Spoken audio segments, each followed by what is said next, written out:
Evangelio de nuestro Señor Jesucristo según San Lucas. Mientras Jesús y sus discípulos iban caminando, alguien le dijo a Jesús: «Te seguiré a donde vayas».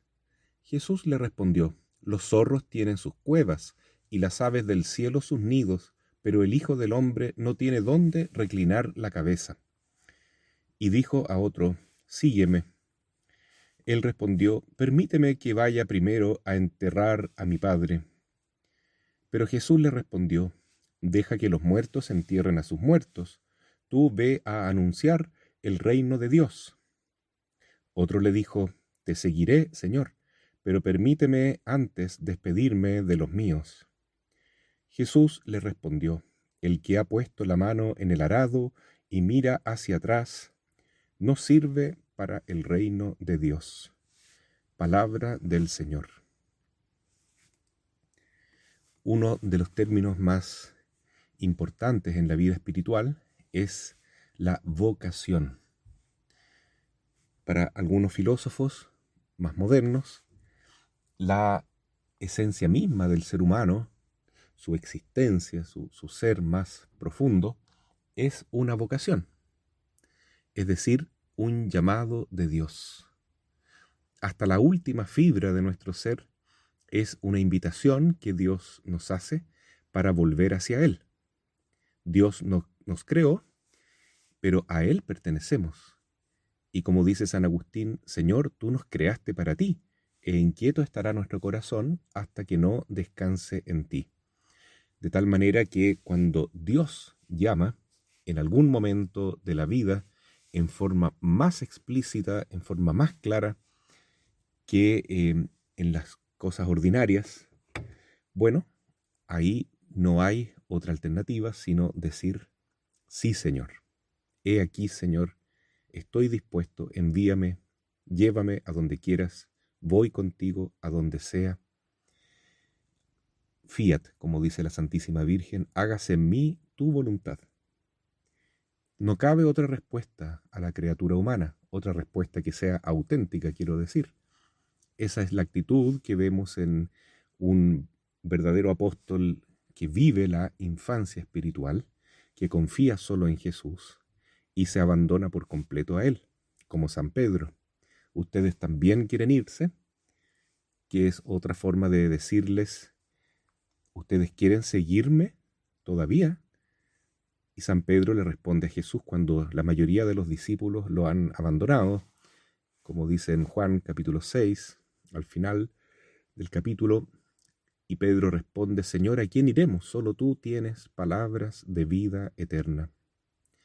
De tal manera que esa actitud de Pedro, su hermano Andrés, Santiago, su hermano Juan, al escuchar esta llamada: «Sígueme», bastó para que ellos dejaran las redes, dejaran la barca y dejaran la familia, dejaran todo atrás. Su vida anterior ya no vale nada. Ahora solo tienen entre ceja y ceja el amor a Cristo, seguir a Jesús, seguir sus pisadas. No hay otro sentido para la vida. Lo mismo con Mateo y con los demás apóstoles. De manera excepcional, Jesús llama a Judas también. No sabemos el contexto en que se encontró con este discípulo que claramente no tenía una disposición a abandonarse por entero en la llamada de Cristo, es decir, a olvidarse de sí mismo y encarnar en su propia vida la voluntad del Señor. No tuvo eso Judas, pero sí recibió el llamado. Es muy misterioso cómo también puede ocurrir que entre los más cercanos a Jesús, incluso entre personas del alto clero, puede haber también traidores. Esto ocurrió en el mismo grupo apostólico. Entonces, ¿de qué nos extraña que hoy también veamos actitudes que escandalizan, que causan tanto dolor en el pueblo cristiano por parte de sacerdotes y obispos? Por otro lado, también es cierto que muchas veces Jesús llama y la respuesta no es favorable. Decía San Alberto Hurtado: «En Chile hacen falta por lo menos 8.000 sacerdotes más para atender bien a todos los católicos que tenemos. ¿Qué pasó con esas vocaciones? Dios no las envió, es decir, Dios no llamó a esos 8.000 sacerdotes que faltan, o la respuesta fue negativa. Porque la mayor parte de las veces ocurre eso. Muchos son los llamados, pocos son los escogidos. ¿Por qué? Porque la primera respuesta no es adecuada, como ocurre en el Evangelio de hoy.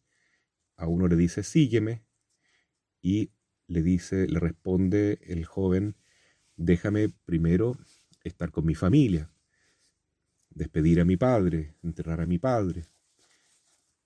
A otro le dice también, sígueme, y le responde, déjame estar primero con mi familia, primero quiero despedirme de los míos. Y Jesús dice, el que pone su mano en el arado y no mira para atrás, no sirve para el reino de Dios.